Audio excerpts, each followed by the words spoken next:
Hi, I'm Eleanor and you are watching The Wonder Show. We've got loads of great short films coming up for you in just a moment. So first off, let's start with Charlie and his film, Lights Up.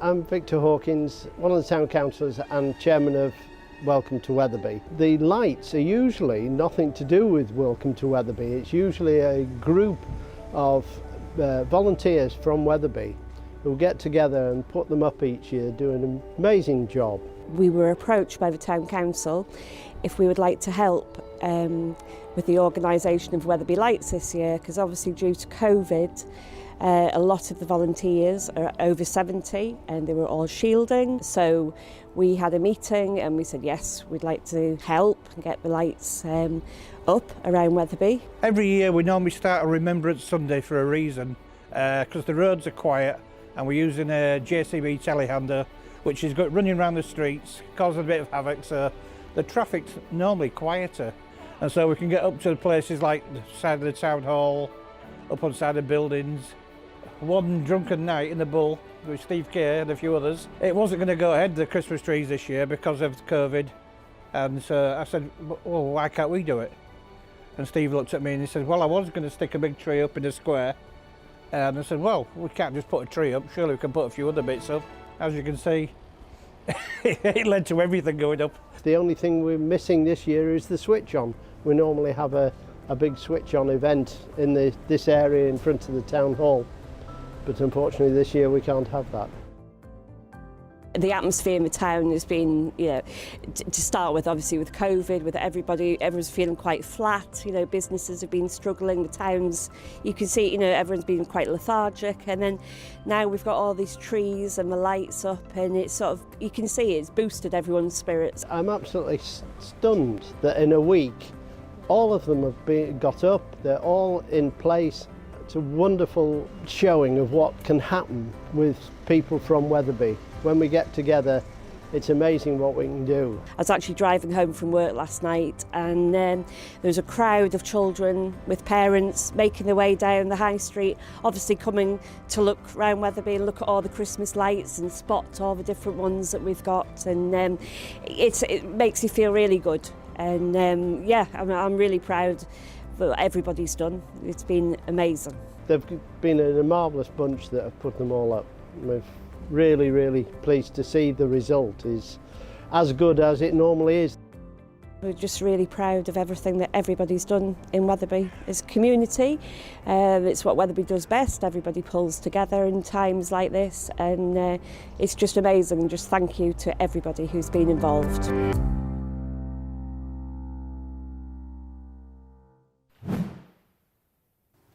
And in celebrity news, we have Harvey having his first little smoke. How's it going, Harv?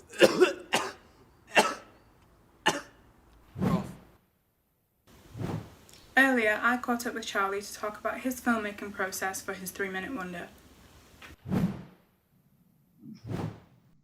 So what inspired you to make the film Lights Up? I saw the Christmas lights in town like every year, and I just thought, I've never really seen how they're put up. They just sort of appear, and I thought it would be a sort of interesting kind of idea, especially during current times with all sort of community spirit. Basically, I thought it would liven up a lot of people to just be able to see what kind of experience it was like, and how everybody comes together. Like you said that you filmed it during the coronavirus times, like what sort of difficulties did you have while shooting? I mean, there's sort of like a poor social distancing kind of aspects, but I guess it's kind of just the nature of the job. I mean, I sort of kept my distance and wore a mask and that kind of thing, but thankfully it all kind of took place outside, and I think the volunteers were aware that they were kind of putting themselves at risk.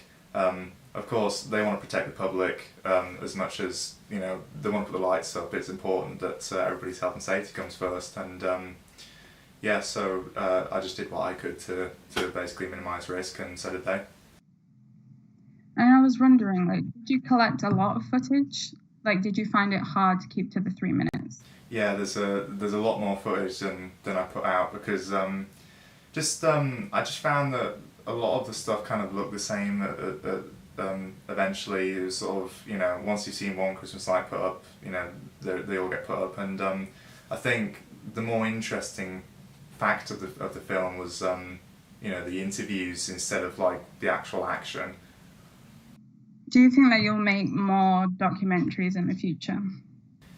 Yeah, it's something that I enjoy doing. Like I made my first kind of short documentary about a friend of mine in college, and I really enjoyed that, and that's why I kind of grasped this opportunity with both hands. And yeah, for sure, it's something that I really love doing, and just sort of learning about people and people's experiences.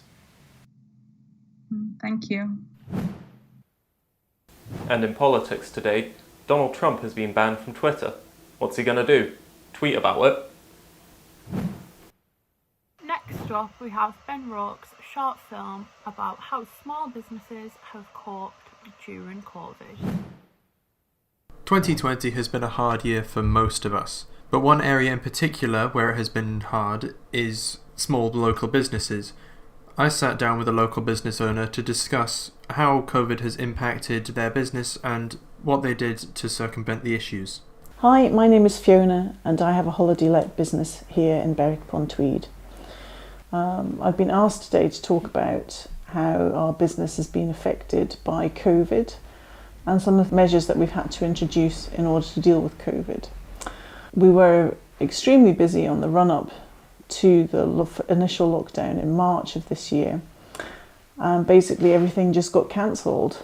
We lost our income, and when we had to reopen for the summer, we had to introduce certain measures, such as leaving 72 hours between each booking, and also we had to make sure that there was a schedule that people could read, put in the property, so that they could see what cleaning regimes we'd had to introduce. Before COVID, we would of course make sure that everything was clean, towels, bedding, and sort of all the surfaces. But since COVID, we've had to make sure that everything is boil washed, and we change everything, including the pillowcase protectors and mattress protectors. When people have left, we've also asked them to leave windows open to make sure that the house is ventilated before anybody goes in there. From the government guidelines that we read, we realised that there was always going to have to be at least 3 hours for the house before anybody could enter the house to go and clean it. So the COVID pandemic has had a large impact on local businesses across the country. Perhaps if the government had acted sooner in trying to stop COVID, then maybe we wouldn't be in the situation we currently are, with having been in lockdown almost the entire year. And instead, we could be going out, meeting our friends, and having a normal year. But instead we are here. That's all from me, Ben Rourke, Berwick-upon-Tweed. How was the smoke, Harvey?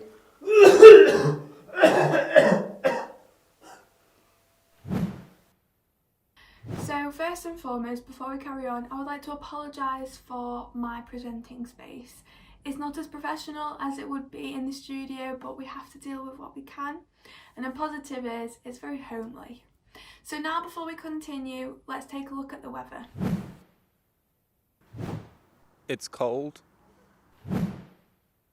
Thank you very much, that was Harry with the weather. So now we're going to take a look at a short film that's about family, loss and grief. The short film will be reviewed by me and it's by James. So let's take a look now. Hello! Yes!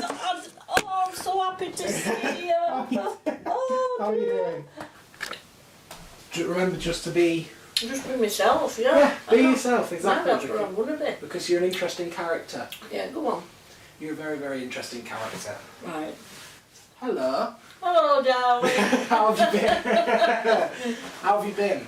I'm not being too bad. I've had bad days and good days, but I'm getting a lot better. You're getting a lot better now? I think so. What's important to you? Well, at the moment, I think the most important thing is trying to not sort of get emotional too much. And the thing is, because I've started, as you know, James, I've started with high blood pressure, and I think it's since I lost your grandpa.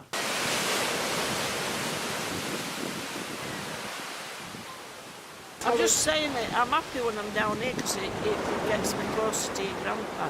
Yeah.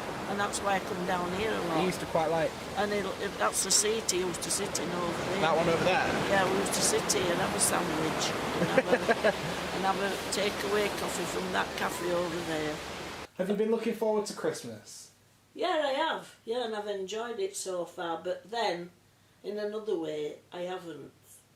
Because obviously it makes you think about your grandpa more. Not being here at Christmas time with his family, because he loved his family, didn't he? You're quite supernatural. You believe in a lot of stuff like that. So do you not think that he might be here anyway? I do, because sometimes when that bird flows down on the floor, I think it's your grandpa's trying to tell me something. Yeah. Because all of a sudden it just drops off. I just want to try and be happy again, like I used to be. And I think it will happen. It'll take time, but...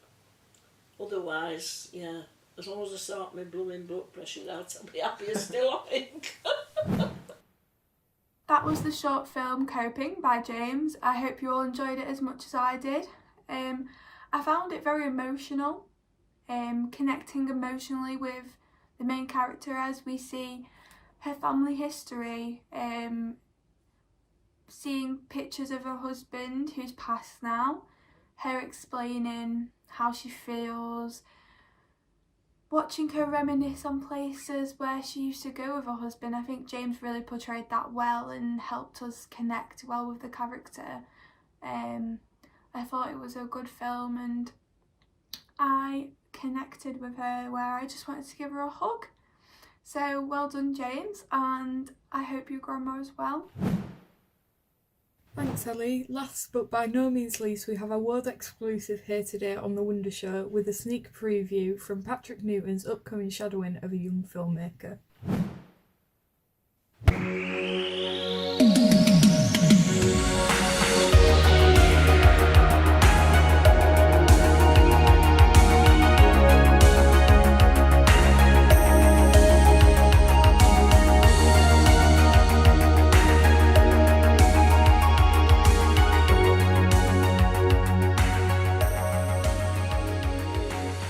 I'm George Colton Hawkins, and I am aiming to become a writer-director, filmmaker, and I have made 4 short films that I will gladly show to people, not to mention all the ones that I've made that I wouldn't want to show to people, and I've recently been writing some feature screenplays, so that's cool.